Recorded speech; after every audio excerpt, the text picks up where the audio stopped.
अस्सलाम वालेकुम, मैं हूं अलीना शिगरी। मोदी सरकार के नफरत पर मबनी जहरीले नजरियात से खित्ते के अमन को खतरात तो पहले से ही लाहक हैं, मगर अब हिंदुत्व नजरिए की शिकार भारतीय हुकूमत मैदान जंग की खिफत खेल के मैदान में मिटाने की कोशिश कर रही है। भारतीय क्रिकेट टीम अपनी सियासी अशराफिया को खुश करने के लिए छोटी हरकतों पर उतर आई। स्पिरिट ऑफ द गेम और आईसीसी रूल्स की धज्जियां उड़ा दी गई।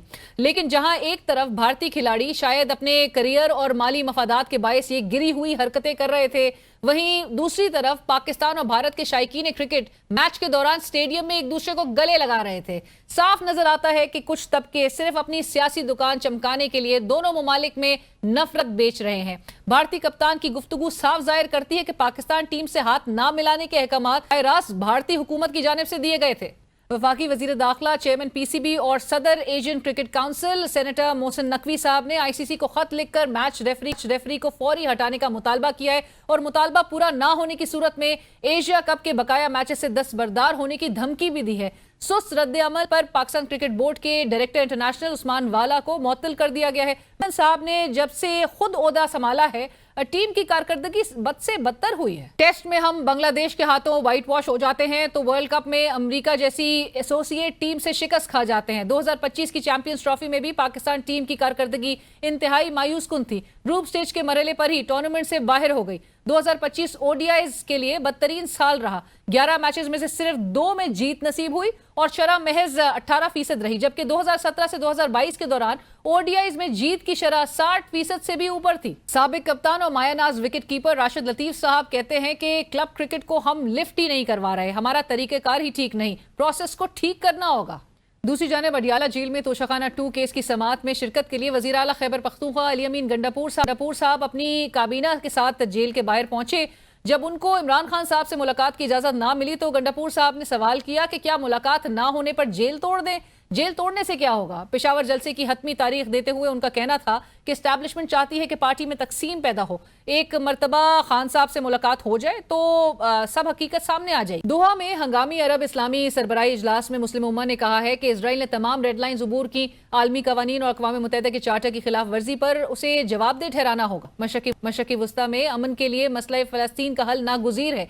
कतरी वज़ीर आज़म शेख मोहम्मद बिन अब्दुर्रहमान अल सानी का कहना है कि इसराइल ने इंसानियत के खिलाफ जराइम, फ़लस्तीनी नस्लकुशी और खित्ते की खुद मुख्तारी की खिलाफ वर्जी की है। सयूनी हुकूमत की जारहाना और तोसी पसंदाना अज़ाइम आलमी अमन के लिए खतरा है। ताहम इसराइली कार्रवाइयाँ कतर की गजा में जंग बंदी के लिए सालसी की कोशिशें रोक नहीं सकती। वज़ीर आज़म शहबाज शरीफ ने कतर के लोगों के साथ भरपूर इज़हार यकजहती करते हुए कहा है कि 1967 के मुताबिक आज़ाद फ़लस्तीनी रियासत का क़याम चाहते हैं। हमने इज्तिमाई दानिश का मुजाहरा ना किया तो तारीख माफ नहीं करेगी।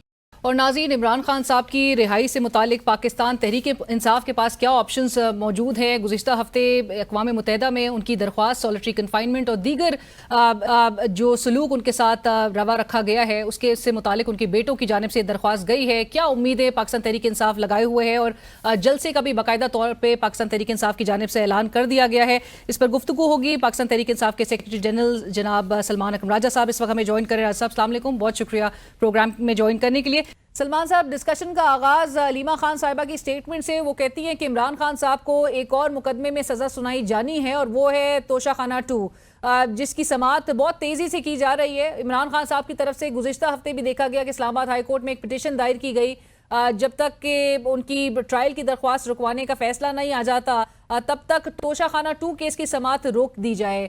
क्या आपको खदशा है सलमान साहब कि इमरान खान साहब को तोशाखाना 2 केस में सज़ा सुनाई जा सकती है और उसकी तैयारी जो है वो मुकम्मल हो चुकी है और इसका फैसला आइंदा चंद रोज़ में सज़ा की सूरत में सामने आ सकता है? बिल्कुल ऐसा ही लग रहा है। देखिए, ये तो एक पुराना तरीक़ाकार है ना। 8 फरवरी के इलेक्शन से पहले जैसे 4 दिनों में 3 सज़ाएँ दी गई, तो वो बिल्कुल एक वाज़े है और उसका तस्करा तो कॉमनवेल्थ रिपोर्ट ने भी किया। कल जो मंजर आम पे आई है कि पाकिस्तान में कानूनी अमल को एक हरबे के तौर पर इस्तेमाल किया जा रहा है, एक सियासी हरबे के तौर पे, तो ये बिल्कुल हमारे सामने है, इसमें कोई नई बात नहीं है।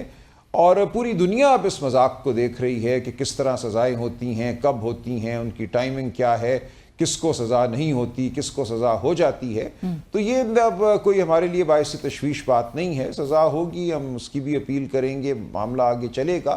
देखिए, ये मुकदमे इतने बेमानी हैं, बॉन्डे हैं, चाहे वो अलकादिर ट्रस्ट वाला मामला हो या ये तोशाखाना हो, इन्होंने बिलाखिर पाश पाश होना है।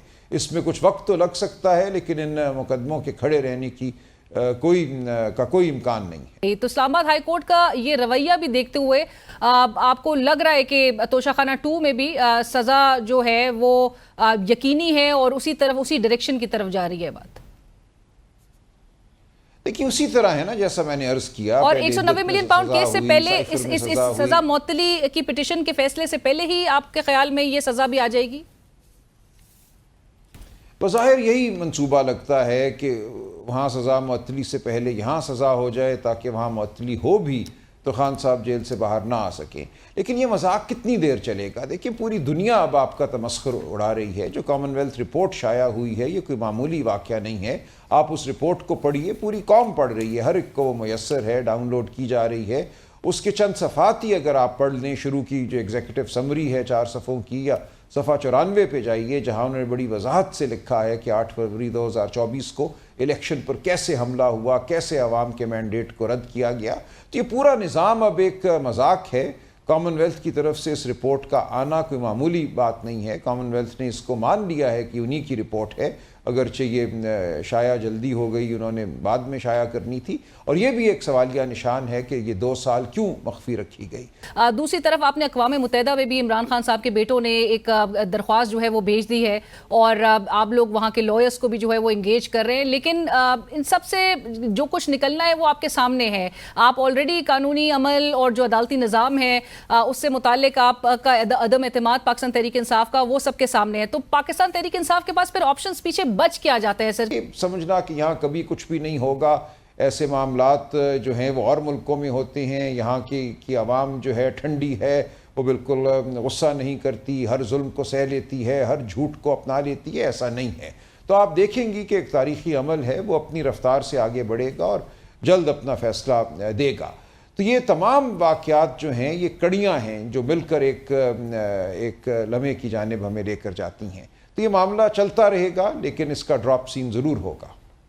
राइट। बट सलमान साहब, चूंकि गुज़िश्ता हफ्ते भी सलमान सफदर साहब ने ये बात ज़रूर कही और मैं आपका रद्द अमल ज़रूर जानना चाहूँगी इस पर, कि वो कहते हैं कि आखिर वकला कब तक केसेस लड़ते रहेंगे? अल्टीमेट सोल्यूशन एक पॉलिटिकल लीडरशिप ने निकालनी है, पॉलिटिकल सोल्यूशन ही वो वाजे एक वाहिद हल है। उसके लिए क्या होगा? क्योंकि इमरान खान साहब एक तरफ तो डील के लिए बिल्कुल राज़ी नहीं है, तो किस तरह से वो पॉलिटिकल सोल्यूशन की तरफ आया जाएगा? नहीं, कोई डील नहीं होगी। देखिए इमरान खान कोई सर झुका के जेल से बाहर नहीं निकलेंगे। वो जेल में बैठे हैं, एक तारीखी अमल का हिस्सा हैं, वो उसूल की बात कर रहे हैं, वो हक़ के लिए खड़े हैं, वो पाकिस्तान की आवाम की हकीकी आज़ादी के लिए खड़े हैं। जो लोग ये समझते हैं कि उनको रिवायती ज़ीरक सियासतदानों जैसा तर्ज़ अमल अपनाना चाहिए, सर झुका के किसी महल की जानिब दौड़ जाना चाहिए, उसके बाद NRO लेकर सर झुका कर वापस आ जाना चाहिए, वो ऐसा नहीं करेंगे। तो ये वो लोग हैं जिनकी जहन साजी उस माहौल में हुई है। तजिया निगार भी ये वो हैं और मशवरा देने वाले भी वो हैं जो समझ ही नहीं सके कि इमरान खान किस अमल का हिस्सा हैं आज। राइट। सलमान साहब, ये भी ज़रूर इस पर रोशनी डालें कि अक़वाम मुत्तहिदा में जिसका मैंने जिक्र किया, जो दरख्वास्त गई है, उस अक़वाम मुत्तहिदा का जो UN जो चार्टर है वो सियासी कैदियों के हवाले से किस तरह अप्लाई करता है, बिलखसूस इमरान खान साहब की केस में, जहाँ पे मेंशन किया गया है जिस टॉर्चर से उनको और उनकी एहलिया को गुजारा जा रहा है, जो सॉलिटरी कन्फाइनमेंट में रखा गया है, जिसके लिए वो बार बार पुश कर रहे हैं कि आपकी जमात भी सुप्रीम कोर्ट में पिटिशन दायर करे, ताहाल वो भी नहीं नज़र आ रही है। लेकिन UN चार्टर किधर किधर अप्लाई हो सकता है?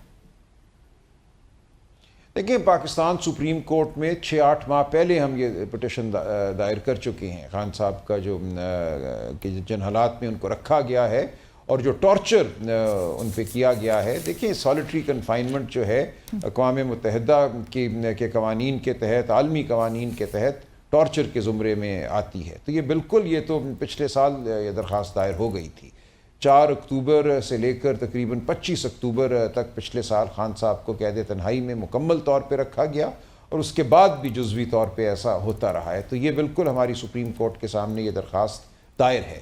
अब UN में क्या दरख्वास्त गई है वो मेरे सामने नहीं है, मैंने पूछा है, तलब किया है, क्योंकि ये मामला बतौर पार्टी नहीं किया गया, ये उनके ख़ानदान ने या बुशरा बीवी के ख़ानदान ने अपनी ज़ाती सतह पे ये अमल उठाया है। राइट, बट सलमान साहब ये जरूर ऑडियंस के साथ शेयर करिएगा प्लीज कि एक तरफ हमने देखा पाकिस्तान तहरीक इंसाफ ने as a first step national assembly की जो स्टैंडिंग कमिटीज है उससे इस्तीफे दिए, फिर as a second step senate की स्टैंडिंग कमिटी से भी इस्तीफे हो गए। अब जो अगला स्टेप है वो मुमकिन तौर पे असेंबली से भी इस्तीफों के हवाले से देखा जा सकता है, या उसमें पेशरफ्त के हवाले से आप जरूर बताइएगा कि कोई पेशरफ्त हो सकी है, या पार्टी के अंदर थॉट क्या प्रिवेल कर रही है कि ये हतमी इकदाम है, इस पर कोई रिव्यू की कोई गुंजाइश नहीं है, क्योंकि एक तरफ हुकूमत की जानिब से भी इस पर आप लोग को मौका दिया जा रहा है कि आप लोग रिव्यू करें, क्योंकि उनकी तरफ से भी चाहे वो स्पीकर कौमी असेंबली हो या चेयरमैन सेनेट हो, उनकी तरफ से अभी तक इस्तीफे कबूल या मंजूर नहीं किए गए हैं। देखिए, ये तो इस मसनूई निज़ाम की ज़रूरत है ना कि इसको इज़्ज़त बख्शी जाए, ये दुनिया को कह सकें कि हमारी पार्लियामेंट चल रही है, कमेटियाँ चल रही हैं, उसमें हिज़्ब इख्तिलाफ़ के लोग भी मौजूद हैं, कुछ कमेटियों की सरबराही भी हिज़्ब इख्तिलाफ़ के लोग कर रहे हैं, सब अच्छा है। तो बिल्कुल खान साहब ने दुरुस्त फैसला किया कि इन बेईमानी कमेटियों को इज़्ज़त देने की कोई ज़रूरत नहीं है। हमारे हामिद रज़ा साहब ह्यूमन राइट्स कमेटी के 2 साल सरबराह रहे, उनकी किसी एक रूलिंग पर अमल नहीं हुआ। ये 2 साल पाकिस्तान की तारीख़ के बदतरीन 2 साल हैं। इंसानी हुकूक के हवाले से चादर चार दीवारी पामाल हुई, लोग अगवा हुए, नेशनल असम्बली के अंदर घुस के मेम्बरान को अगवा किया गया, तो कुछ भी नहीं हुआ, उनकी किसी एक रूलिंग पे कोई अमल नहीं हुआ। तो क्या मकसद है ऐसी बेईमानी और ताकत से आरी कमेटियों में बैठने का, सिवाय इसके कि आप कागज़ पे दुनिया को ये बावर कराएं कि सब अच्छा है और कमेटियाँ चल रही हैं और अपोजिशन मौजूद है। तो ये हमारा बिल्कुल दुरुस्त फैसला है। इसके बाद आगे हमने क्या करना है, इस वक्त कोई ये हिकमत अमली का हिस्सा नहीं है कि असम्बलियों से इस्तीफ़ा देना है। जो वहाँ अवाम का मैंडेट रद्द करके लोग बैठे हैं, इस्तीफ़ा उनको देना चाहिए। हमारे मेम्बरान तो अवाम के वोट से आए हैं, इन मेम्बरान से कहीं ज़्यादा मेम्बरान को होना चाहिए था। 100 के करीब सीटें हमसे कौमी असम्बली में छीनी गईं, लेकिन जो लोग बैठे हैं वो अवाम के हकीकी नुमाइंदे हैं।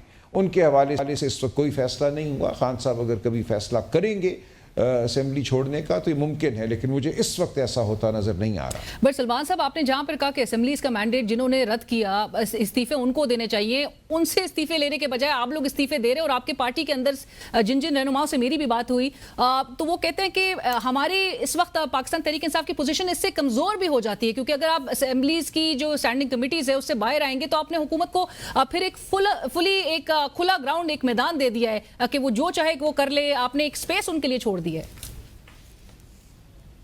नहीं, ऐसा कुछ नहीं है। स्पेस उनके पास पहले ही थी। इस मुल्क में इससे कोई कानून नहीं है, कोई निज़ाम नहीं है, कोई बंदिश किसी पे नहीं है।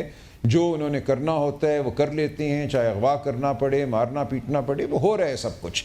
तो ये एक खुशफहमी है कि वहाँ बैठकर आप कोई असरअंदाज हो रहे हैं। किसी एक कमेटी में भी हम किसी हुकूमती अमल पर असरअंदाज नहीं हो सके। ये वहाँ होता है जहाँ एक कोई पार्लिमानी रिवायत होती है, अपोजिशन को एहतराम की नज़र से देखा जाता है, अपोजिशन के मैंडेट को माना जाता है। हम तो अपोजिशन सही मानों में है ही नहीं, हम तो हुकूमती पार्टी हैं, हमें तो हुकूमत में होना चाहिए था। तो जो लोग इक़्तिदार पे मुसल्लत किए गए हैं या घुसपैठिए हैं, उनको इन रिवायात से कोई मतलब नहीं है। लिहाजा इस पूरे निज़ाम का हिस्सा रहना इस निज़ाम को इज़्ज़त बख्शने के मुतरादिफ है। तो खान साहब का फैसला बिल्कुल ठीक है। आप मुत्तफ़िक हैं इस बात से, और इवेंचुअली भी अगर एक कलेक्टिव रेजिग्नेशन की तरफ बात आए तो उससे भी आप मुत्तफ़िक होंगे सलमान साहब? इस वक्त मुझे ऐसा होता नजर नहीं आ रहा। मैं कबल उस वक्त कोई बात नहीं करना चाहता। 27 सितंबर के जलसे का ऐलान हो चुका है सलमान साहब, एनी स्पेसिफिक टारगेट्स कि आप कोई हदफ अचीव कर पाएगी पाकिस्तान तहरीक इंसाफ इस जलसे के पेश नज़र? देखिए, सियासी जलसे जो हैं वो एक ऐलान होते हैं ना, वो लोगों को इकट्ठा करने का एक मौका होते हैं। हम इस झूठ के निज़ाम के ख़िलाफ़ आवाज़ बुलंद करते रहेंगे, इज्तिमाई आवाज़ बुलंद करेंगे, और ये चलता रहेगा ये अमल। आप देखेंगी लोग बेचैन हो जाते हैं, और बिल्कुल ये बात समझ में आती है, लेकिन एक सूरत हाल है वो अपने डायनामिक्स के मुताबिक आगे चलती है। आप बटन दबाकर कोई एक तहरीक को शुरू नहीं कर सकते। इंशाअल्लाह आप देखेंगी, हम ये चाहते हैं कि इस मुल्क में अमन व अमान बरकरार रहे, इस मुल्क में आइन और कानून के मुताबिक हुकूमतें कायम हों, हुकूमतें तब्दील भी आइन और कानून के मुताबिक हों। लेकिन हम देखेंगे कि आगे क्या रद्द अमल आता है। एक बर्बरियत ज़दा रद्द अमल आता है, लोगों पर गोलियां चलती हैं, लोगों के हुकूक को उसी तरह पामाल किया जाता है जैसा कि पिछले 2.5-3 साल से किया जा रहा है, तो फिर तारीख अपना रास्ता खुद लेगी। Right, thank you so much Salman साहब, बहुत शुक्रिया प्रोग्राम के लिए वक्त निकालने के लिए। सेक्रेटरी तहरीक इंसाफ सलमान अकरम रजा साहब इस वक्त हमसे गुफ्तगू कर रहे थे, जिन्होंने कहा कि कानूनी अमल को एक सियासी हरबे के तौर पे इस्तेमाल किया जा रहा है, लेकिन गिव अप पाकिस्तान तहरीक इंसाफ नहीं करेगी। और जहां पर उन्होंने कहा कि असेंबलीज का जो मैंडेट है, जिन्होंने रद्द किया है, असल इस्तीफे उन्होंने देने हैं। कायमा कमिटीज़ की जो जिसमें प्रेजेंस थी पाकिस्तान तहरीक इंसाफ की प्रायर टू रेजिग्नेशंस, तो उसमें भी देख लिया गया था कि कितनी उनकी से जो है वो मानी जा रही थी। लिहाजा वो इस निज़ाम के हवाले से उन्होंने ज़रूर सवालात खड़े किए और कॉमनवेल्थ की रिपोर्ट के भी हवाले से उन्होंने जो तमाम नुकात हैं वो भी सामने रखे हैं। लेट्स सी किस तरह से अब हुकूमत मज़ीद प्रेशर में आती है कि 27 सितंबर को जलसे का ऐलान भी किया गया है, और दूसरी तरफ पाकिस्तान तहरीक इंसाफ की फ़ाइट भी, चाहे वो लीगल फाइट हो चाहे वो पॉलिटिकल बैटल हो, वो भी जारी है। प्रोग्राम में वक्त हुआ एक ब्रेक का, हमारे साथ रहिए।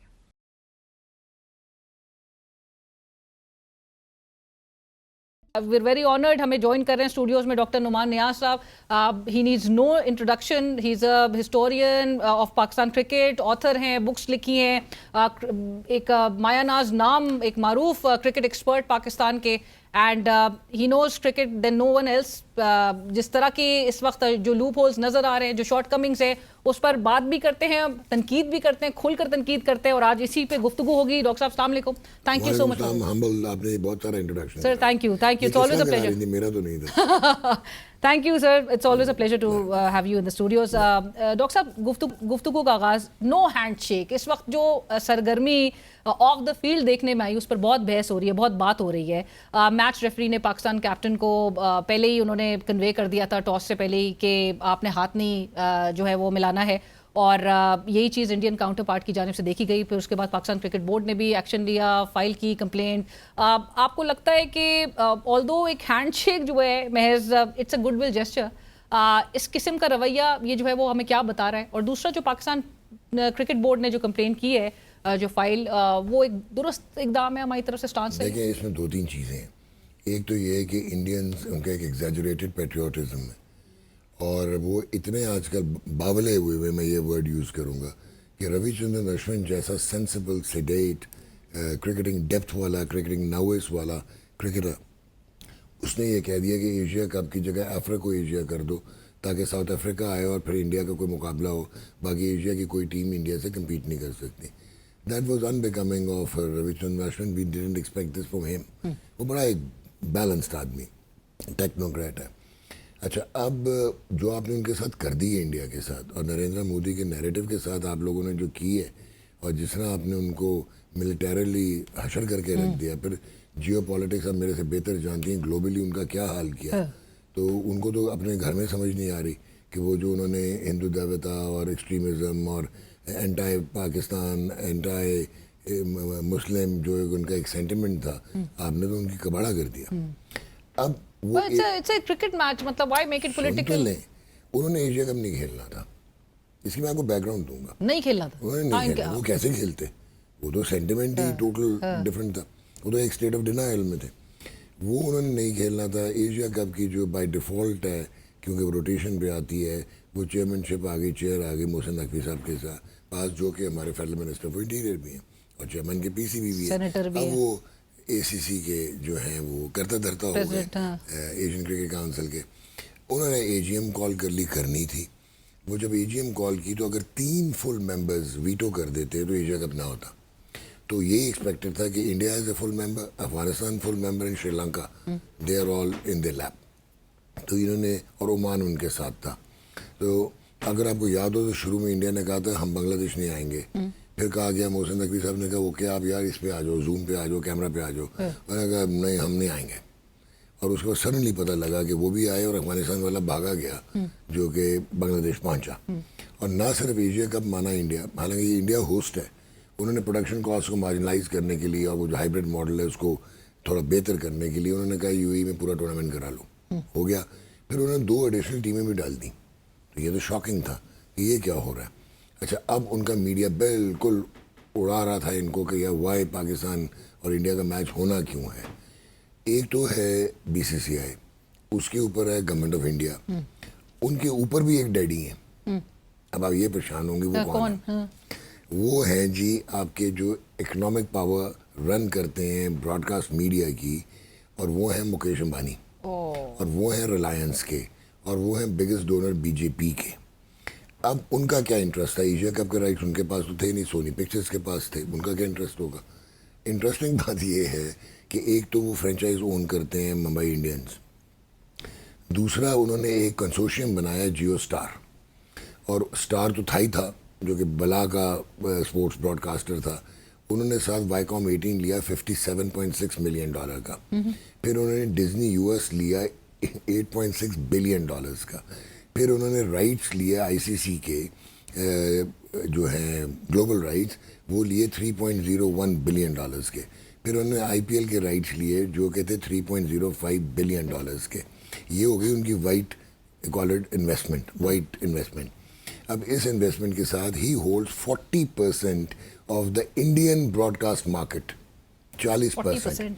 अच्छा, फिर आप ये भूल जाते हैं कि गो के राइट सोनी पिक्चर्स नेटवर्क के पास है। He was interested to acquire Sony Pictures, लेकिन इन्होंने जानबूझ के एशिया कप राइट्स नहीं उठाए एशिया कप के, और 10 टाइम्स मोर प्राइस पे सोनी पिक्चर्स को उठाने पड़े फॉर $170 मिलियन। जब ये बात आई तो इन्होंने कहा तुसी साढ़े नाल कंसोर्शियम नहीं कीता ना, तो अगर हम विड्रॉ कर लें एशिया कप ना हो तो तुम किधर खड़े हो? ठीक हो गया। सेकेंडली इंडिया में मिक्स मॉडल है, एक तो रेवेन्यू एडवर्टाइजमेंट मॉडल है, और दूसरा जो है ना ये DTH वाला जो सब्सक्रिप्शन मॉडल है। ठीक हो गया, उसमें इनके सारों के इंटरेस्ट है। अच्छा, ये है grey economy, sorry white economy. फिर है ग्रे इकॉनमी जो कि जिसकी वजह से बाबर आजम और मोहम्मद रिजवान ने भुगता और टीम से निकले, और वो है आपकी सरोगेट एडवर्टाइजिंग। ये मैं बड़ा क्विकली बता देता हूँ। सरोगेट एडवर्टाइजिंग जो है, अब जिम्बाब्वे को क्या सुखाब के पर लगे हुए हैं? पाकिस्तान से अच्छी टीम है, जहाँ पे न्यूजीलैंड भी जा रहा है, जहाँ पे साउथ अफ्रीका भी जा रहा है, ऑस्ट्रेलिया भी खेल रहा है, जिम्बाब्वे 12 टेस्ट खेल रहा है, हम 2 टेस्ट खेल रहे हैं। वाई? बिकॉज वो सरोगेट का हब है। अच्छा, अब सरोगेट जो है वो पाकिस्तान में तो बैंड है, ठीक है, आपने कोई बात नहीं, आपने कहा चलो एमिरेट्स में टूर्नामेंट करा लेंगे। खैर एनीवेज, अब क्या हुआ, एक है ब्लैक इकॉनमी। जिस दिन इंडिया और पाकिस्तान का मैच होता है, उसका टॉस जब होता है तो उसमें zillions and zillions of rupees जाते हैं। ये हो गया। अच्छा, अब कैसे ना हो एशिया कप एक प्रॉपर्टी, क्योंकि आपने प्रोडक्शन बहुत एक्सपेंसिव है, आपने स्पॉन्सर्स आएंगे तो आपको एक्विजिशन होएगी, उसकी कॉस्ट आप दोगे ना, वो तो होना था। तो इंडिया को मानना था, इंडिया माना। अच्छा, अब इंडिया आ गया, ना आते ना, इतने अगर प्रधान थे तो ना आते। अब एक और इंटरेस्टिंग चीज़, 2 टीमें इसलिए डलवाई गई थी कि पाकिस्तान की टीम प्रिकेरियस लेवल पे नीचे है, तो इनको डर था कि कहीं पहले राउंड से बाहर ना हो जाए। तो अगर पहले राउंड से बाहर होगी तो एक मैच होता है इंडिया पाकिस्तान का, तो वो तो कोई प्रॉपर्टी ना बनती। अब उन्होंने कहा कि ऐसा करो, ओमान और यूएई को उस पूल में डाल दो, साथ हांगकॉन्ग चाइना को लेके आ जाओ, ताकि ये सेकेंड राउंड में जाए तो एक और मैच मिल जाए इंडिया पाकिस्तान। राइट। अच्छा, जो कि अगर हम वेंसडे का क्वालिफाई करते हैं टॉप 4 में, तो फिर हम नेक्स्ट संडे जो है वो इंडिया के। अब एक इंटरेस्टिंग चीज़ ये आ गई कि इंडिया पाकिस्तान का मैच क्यों इंपॉर्टेंट है? ये तो मुकाबला ही कोई नहीं है। India is fast superior, world champions, और वाइट बॉल में ओडीआई में वो नंबर 2 हैं, फाइनल खेले हुए हैं। तो हम तो कहीं पे भी नहीं है, languaging at number 8, skill set भी नहीं है। तो क्यों? You will be shocked to know Alina कि champions trophy 2025 India Pakistan match Dubai, 279 million people watch broadcast उस मैच की, 263 मिलियन वॉच डिजिटल ब्रॉडकास्ट। क्यों ये प्रॉपर्टी इतनी बड़ी है? क्योंकि इंडिया पाकिस्तान की जो साइकोलॉजिकल रिवलरी है, जो कि सदियों से चली आ रही है, जो ये नैरेटिव्स हैं, एंड प्लस बुक मेकर्स का हेवन है। राइट। और इसी की वजह से फिर इंडिया की जो टीम है, अब ये जो कल हरकत की है, मुझे थोड़ा सा डर लग रहा है कि अब बहुत अच्छा है, पाकिस्तान क्रिकेट बोर्ड ने टिट फॉर टैट करना चाहिए था। नहीं, बट लेकिन कोई होगा, कोई स्टेप लिया जाएगा? बताने लगो ना आपको, they should have taken them to the cleaners. Delay कर दिया 12-14 घंटे। एक्चुअली एंडी पाइक्रॉफ्ट ने जो हाथ मिलाने वाली चीज़ कही, चाहे उसने बीसीसीआई के कहने पे करी या आईसीसी का भी जेशा है। So ICC basically is held hostage by the BCCI because they are the economic giants. ठीक है, और बाकी जो है वो वैक करते हैं। इवन ऑस्ट्रेलिया, जिनके पास राइट ऑफ वीटो होता था, ये इंग्लैंड, अब वो बिल्कुल मध्यम उनके सामने सर्जी कर रहे होते हैं। वो हैंड शेक कहीं पे भी किसी क्लॉज में मैंडेटेड नहीं है। तो वो एक जेस्चर है, स्पिरिट ऑफ द गेम है, Exactly, गुडविल है। goodwill है। तो वो तो अगर ना हो तो कोई मसला नहीं है, उसमें कोई आप लीगल एक्शन नहीं ले And सकते। even the captain said, let me just mention, we made a team call. Some things go beyond sportsmanship. This victory is dedicated to our armed forces. मतलब वो लेकर अब मैं वो दूसरी तरफ आ रहा हूँ। अब जो हीनियस चीज कर गया ना सूर्य कुमार, वो अच्छा आईसीसी के दो क्लॉजेस है, एक है 2.1.1, ओके, ठीक है। जो 2.1.1 है ना क्लॉज, वो ये कहता है कि आपने अगर गेम को डिस्ट्रीब्यूट में लेके आओ या even failure to maintain the atmosphere of the match, और या नॉट रिस्पेक्टिंग द ऑपोजिशन, ठीक है, लेकिन उसमें हैंडशेक नहीं आता, spirit of the game Right. हो गया। लेकिन एक उनका क्लॉज है 2.4, जिस पे आईसीसी के क्लॉज में अगर आपको याद हो तो उस्मान ख्वाजा ने ब्लैक बैंड पहना था कि ऑल लाइव्स आर इक्वल, तो 25% उसको पेनल्टी पड़ी थी, जुर्माना, हाँ। और वो ऑस्ट्रेलिया पाकिस्तान का टेस्ट था। फिर वो जो आपका है मोइन अली साउथ अफ्रीका और इंग्लैंड का टेस्ट मैच था, टेस्ट मैच नहीं, वनडे इंटरनेशनल था, उसने वो पहन लिए थे रिस्ट बैंड्स के फ्री गाजा और फ्री पैलेस्टाइन और इस तरह का सेव गाजा और something like that, save Palestine free Gaza, उसको भी 25% हो गया था। तो एनी एथनिक, रिलीजियस और पॉलिटिकल स्टेटमेंट अगर होगी without the permission of the ICC, तो वो एक ऑफेंस है। तो कल सूर्य कुमार ने ऑफेंस किया जिस वक्त पोस्ट मैच कॉन्फ्रेंस नहीं, post match interview and then post match conference. exactly. तो अच्छा, उसमें अगर तो बीसीसीआई ने इजाजत दी है, तो बीसीसीआई, अभी से कह रहा हूँ, आईसीसी ने, ICC makes a fool out of themselves, then they are in trouble कि वो इस तरह की इजाजत कैसे दे सकते थे। Who will hold them accountable? Because ये डीमीन किया उन्होंने पाकिस्तान को। You cannot। लेकिन अकाउंटेबल उनको कौन ठहराएगा आईसीसी को? वहाँ पे वो जलसा कर रहा था सूर्य कुमार, उसको लोकसभा में होना चाहिए बीजेपी में, बजाय कि वो मैच खेलने आता। इतनी आला परफॉर्मेंस दे के जीत के they have lost everything in those 5-6 minutes. छोटी हरकत करके। बट ये पाकिस्तान का एक दुरुस्त, आप कहते हैं, एकदम है, दुरुस्त है, लेकिन मैंने अभी आपको क्या कहा है वो कह रहे रिमेनिंग मैचेस में नहीं खेलेंगे अगर जब तक आई विश, एक रिमेनिंग मैचेस में भी आता हूँ, आई विश कि इनकी जो डॉक्यूमेंटेशन है वो प्रॉपर क्लॉजेस लगे। हैंडशेक में कहीं कर दिया तो वो तो फारिग हो जाएगा, रद्दी में चले जाएगा। 2.4 आप कह रहे हैं और 1.1, जिसके ये दो क्लॉजेस जो मैंने बोले हैं कि respecting the opposition and failure to maintain the positive atmosphere of the ground. Right. तो ये अगर आप लगाएंगे अब मजा आएगा। हाँ, अब आप आते हैं रिमेनिंग मैचेस हमने नहीं खेले। का ये फेलियर जरूर है कि पॉलिटिकल स्टेटमेंट्स कैसे आई। ठीक है, अच्छा, यहाँ आईसीसी का कॉम्प्लेक्स हो जाएगा। एक इतना आसान नहीं है, मैं नहीं समझता कि क्रिकेट बोर्ड ने ये कहा होगा कि हम मैचेस नहीं खेलेंगे। क्रिकेट बोर्ड ने प्रोटेस्ट किए, उनका राइट है, well done, tit for tat होना चाहिए। मैं ये समझता हूँ लेट हो गए। कल सलमान अली आगा को अवॉइड नहीं करना चाहिए था, उसको जाना चाहिए था along with your manager. Manager आपका चीफ सेक्रेटरी पंजाब रहा हुआ है, ग्रेड 22 का तगड़ा ऑफिसर रहा हुआ है, ठीक है, ये दैट इज चीमा साहब, Naveed Akram Cheema sahab. They should have gone and there and then they should have taken this. इनको पता होना चाहिए था 2.4, 1.1, ये when I was with the team हम लोग पढ़ते होते थे आईसीसी के ये सारे। सो ये क्लॉजेस आप कहते हैं कि ये मेंशन्ड होनी चाहिए थी, और फड़का के रख देते उधर ही, और फिर क्रिकेट बोर्ड उनको बैक करता और फिर आईसीसी को ऑफिशियली लिखता। अब ये कह देना कि हम नहीं खेलेंगे, इसके जो कोलैटरल डैमेज है और जो कॉन्सिक्वेंसेस हैं वो कौन प्रैग्मेटिकली असेस करेगा। स्पॉन्सरशिप्स हैं, एयर टाइम है, कमर्शियल एयर टाइम है, राइट्स का प्रोडक्शन की कॉस्ट वैल्यू है, ठीक है, लिटिगेशन है, जो डॉक्यूमेंटेशन है, वो आप कैसे करेंगे। तो मेरा नहीं ख्याल है कि ये पीसीबी कह सकता है, ये वैसे ही एक वो बन के हम नहीं खेलेंगे। लेकिन यहाँ तक पीसीबी इज एब्सोल्युटली जस्टिफाइड कि यस हम प्रोटेस्ट करते हैं and this is not on. But the match referee आप फोर्सी कर रहे हैं वोंट बी रिमूव। ये आपने सही मांगा है, आप मांग सकते हो, आपका राइट है कि रिमूव करो, वो तो उनका फेवरेट है यार। 2023 में हर इंपॉर्टेंट मैच में इंडिया का मैच। बट आप क्या फोर्सी कर रहे हैं, रिमूव नहीं होगा और ये अब भी मैचेस का हिस्सा रहेंगे? अगर तो इन्होंने, हाँ इसमें एक चीज़ है पॉसिबिलिटी जो कि नकवी साहब इज शार्प इनफ, अगर तो इन्होंने राइट क्लॉजेस पे सही प्रोटेस्ट बना के भेजी है लीगल एडवाइस के साथ, फिर Australia, England, South Africa, New Zealand, इन लोगों को आप अपनी तरफ ड्रॉ इन कर लेंगे, बिकॉज ये एक प्रेसिडेंस बहुत गलत बन गया है। This has never happened in the history of cricket जहाँ पे आप पॉलिटिक्स और मिलिट्री की बात कर रहे हो पोस्ट मैच इंटरव्यू में। exactly. लेकिन India, they are so intolerant. मैं जल्दी से आपको बोल देता हूँ कि इनकी हिस्ट्री है, जेनेटिक्स है। Palwankar Baloo was there slow left arm spinner pre partition, और वो दलित थे, शूद्र थे, तो वो 8-8 आउट करते थे, लेकिन वो अब प्लेयर्स के साथ ना हाथ मिला सकते थे, ना प्लेयर्स के साथ चाय पी सकते थे, खाना खा सकते थे। उनको बाहर एक कप में चाय दी जाती थी, वो ग्राउंड में बैठ के अपनी टी करते थे। तो ये तो इनहेरिटेंस है। फिर कम्यूनल एवोल्यूशन हुई, कम्यूनल स्पोर्ट्स आई तो ये बेहतर हो गया। इवन एक ने कप्तानी भी की, इनके भाई ने हिंदूज की। Then Bishan Singh Bedi is the greatest example कि वो पाकिस्तान आए 17 साल के बाद, उस वक्त on the verge of war, brink of war के बाद आपके हालात हुए थे। वो जब आए एंड उनका जो इतना इंस्पिरेशनल बिहेवियर था, इतना कोर्डियल बिहेवियर था कि क्राउड उनको टर्बन के कलर्स कहता था कि चेंज करके आओ। एंड जब वो when they left, India lost the series but he left as a hero. तो यार मतलब आप खुदा का खौफ करो।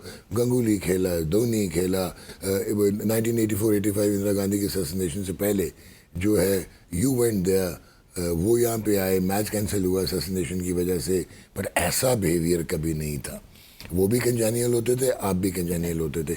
मैंने तो अपनी आंखों से देखा when I was with the team, अंदर जो मर्जी हो, बाहर तो रात को खाना कटे खाते थे, कमरों में बैठे होते थे। Right So right. how but could doctor you do साहब अब ये जो लोग जो मायूस हुए हैं पाकिस्तान टीम की परफॉर्मेंस को लेकर, अगेन कल की परफॉर्मेंस वो नो सरप्राइज। पाकिस्तान जिस तरह से 2-3 साल से जिस तरह से खेल रहा था, इंडिया के अगेंस्ट खेलता आ रहा है, डिस्पाइट हमारे प्लेयर्स जो हैं वो इतने क्लूलेस क्यों अपीयर हो रहे थे?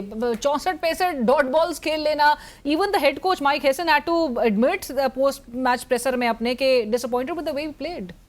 मसला किधर, मतलब सबसे बड़ा रीजन या वजह आप क्या समझ रहे हैं? एक तो पाकिस्तान की क्रिकेट कंटेम्प्रेरी रियलिटी में, प्लीज नाराज ना होइएगा, कंप्लीटली इररेलेवेंट है।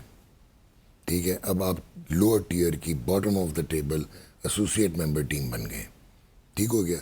और आपने जो सोने पे सुहागा है उसके ऊपर आप टीम सिलेक्शन ठीक नहीं करते, फिर इंटेलेक्चुअली डिसऑनेस्ट सिलेक्शंस करते हैं। आपने बाबर आजम को और जो है रिजवान को इसलिए नहीं निकाला था उनके टेम्पलेट की वजह से, या वो देखें अगर आपने उस वजह से निकालना था सही था, वो नहीं मॉडर्न क्रिकेट खेलते थे, उनको निकालते, पर उनसे बेहतर लेके आते जो मॉडर्न क्रिकेटर्स होते। ये तो बकौल राशिद लतीफ़ के जो बाबर है वो एक टांग पे भी इनसे बेहतर बैटिंग कर लेगा जो आप लेके आए हो स्टॉक, ठीक है। स्किल सेट ही नहीं है। अच्छा वो क्यों नहीं है? पहले आप फ्लेयर वर्सेस फ्लेयर होते थे और आपके जो टॉप प्लेयर्स होते थे, इंजमाम वसीम, उधर से शेन वॉन आ गया फलाना, तो आप उनको कम्पीट करते थे बिकॉज क्रिकेट साइंटिफिक नहीं थी। क्रिकेट एक स्किल सेट पे थी। अब स्किल सेट 10-15% रह गया, 85% साइंस है। अच्छा अब आपने क्या किया है, आपने स्टेडियम नए बनाने के बजाय आपने 3 स्टेडियम्स को रिहैब किया, आपने 18 बिलियन लगा दिया। आपके पास बायोमैकेनिक्स की लैब नहीं है, आपके पास state of the art medical panel नहीं है, आपके पास एआई इंटीग्रेशन के टूल्स नहीं है, आपके पास HR ट्रेन द ट्रेनर्स नहीं है, जो कि दुनिया ये चीज़ें फॉलो करती है इंक्लूडिंग इंडिया। तो आपके पास इसको ऑपरेशनल इंफ्रास्ट्रक्चर कहते हैं, वो नहीं है। और आपने जो इंफ्रास्ट्रक्चर बनाया, Tom stones of Pakistan cricket जिसको मैं कहता हूँ, कराची में अभी आपके पास 3 महीने में अगले 18 इंटरनेशनल होने हैं पाकिस्तान में, कराची में एक नहीं है जहाँ पे 8 बिलियन लगाया था। ये आपकी क्रिकेटिंग ब्यूरोक्रेसी की इनकॉम्पिटेंस प्लस करप्शन है। ये नीचे जो मिडिल टियर होते हैं ना, ये काम डालते हैं सारा। Who is responsible for it? अभी नकवी साहब के अंडर जो है, Naqvi sahab has to now ask certain questions and very hard questions. अभी आज उन्होंने एक सुना सस्पेंड कर दिया। जी। अच्छा वो जो सस्पेंड हुए हैं वो डायरेक्टर इंटरनेशनल क्रिकेट थे। जी। उनकी क्वालिफिकेशन पता क्या है? होटल मैनेजमेंट का उनके पास डिप्लोमा, और वो हॉर्स रेसिंग की कमेंट्री करते। उस्मान वाला बड़ी लेट सस्पेंड हुए हैं। तो इस तरह के उधर बहुत पड़े हुए हैं जो कि ब्यूरोक्रेट्स भी हैं और जो इररेलेवेंट हैं। बट यू थिंक कि इनके खिलाफ एक्शन लेने से the team can start performing? क्योंकि मेंटोर्स पे भी हमने लास्ट टाइम भी बात की थी, मेंटोर्स भी आप बड़े आपके ये लड़के इतना ही खेल सकते हैं, ये इनका स्किल सेट है। तो क्या कोई ऐड करने की जरूरत है? आपकी एक पाकिस्तान की टीम ऐसी है जिसका कप्तान जो है उसकी जगह नहीं बनती, और जब वो खेलता है, he is irrelevant to T20 cricket, he is a wonderful one day and test match player, उसको उधर का कप्तान बना दें। पर यहाँ पे वो जब आता है खेलने तो टीम का सारा बैलेंस आउट होता है। आप साहबजादा फरहान को विकेट कीपर बैट्समैन है, आपने क्योंकि आपने मोहम्मद हारिस को इसलिए रखा था, वो इंटरनेशनल क्रिकेट के कैलिबर का बैट्समैन नहीं है, वन डायमेंशनल खेलता भी। उसने जो 50 भी किया था वो ओमान के अगेंस्ट, वो वन डायमेंशनल था। बड़ी टीमें वन डायमेंशनल मार नहीं खाती। अच्छा वो उसके 11 इनिंग्स, और ये कितना, ये मतलब ये चीज़ जो है वो, ये पर्टिकुलर चीज़ जो आप कह रहे हैं कि भाई जो आपको तनकीद हो रही है कि ऑन साइड जो है वो शॉट मारते हुए आउट हो रहे हैं, और अगर उनकी उस तरह की बॉल नहीं आएंगी तो फिर वो आउट हो जाएंगे, तो ये कितना फ्रेजाइल बना दिया इन्होंने। 11 इनिंग्स में 54 रन थे उसके before he got a 50 against Oman. अच्छा अब उसकी जगह नहीं बनती, वो रिजवान को निकालना था, विकेट कीपर कोई और प्रिपेयर नहीं किया, उन्होंने भी नहीं किया। रिजवान वगैरह ने भी हसीबुल्लाह वगैरह को नहीं किया क्योंकि वो खुद खेल रहे थे। सो अनफॉर्चुनेट है ना कि बैकअप नहीं था, तो आप इसको लेके आ गए। अब मुसीबत ये है कि इसको जब आप नीचे खिलाते हैं फेल हो जाता है। आपने ऊपर खिलाया तो फ़खर डिस्प्लेस हो गया, फ़खर को 4 पे आ गया। एक पोजीशन डिस्प्लेस होने से प्लेयर आधा रह जाता है।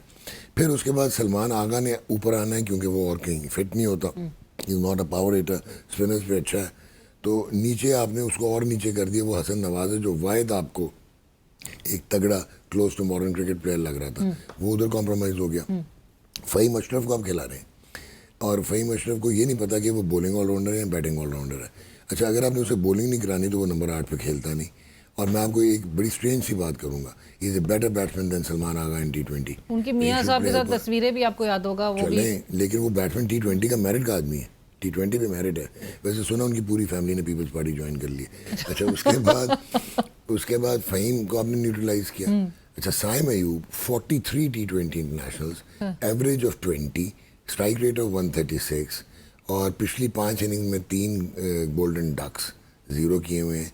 और बॉलिंग वो अच्छी कर रहा है तो उसको फिर बॉलर खिला लो, फिर उसको नंबर 8 पे खिला लो। बैटिंग वो क्यों अच्छी नहीं कर रहा है? अगर उसके पास हर वो वेल इक्विप्ड है तो क्यों नहीं कर रहा? इसका मतलब है he has started to take his place for granted.